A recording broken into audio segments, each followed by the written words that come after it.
How to remove CapCut watermark permanently. If any day any of you are a CapCut user and you would like to remove your CapCut watermark permanently, but you do not know how to do that, just follow the following steps. For this, first of all, you have to launch your CapCut application on your mobile device. You have to find the very CapCut application on your mobile device, and after you find it, you have to tap on it. After tapping on it, CapCut will be launched on your mobile device.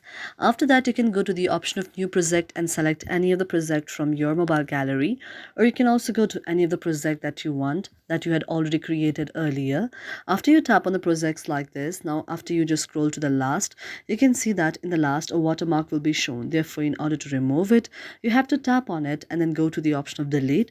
So this way the CapCut watermark will be deleted permanently. After you delete it permanently, you can just save it to your mobile device by going to the arrow-like icon on the top. You can just save it to any or the export it to any of the format that you want, and this is the way which you can do. Thank you for watching our video, and if you really like it, do not forget to subscribe our channel.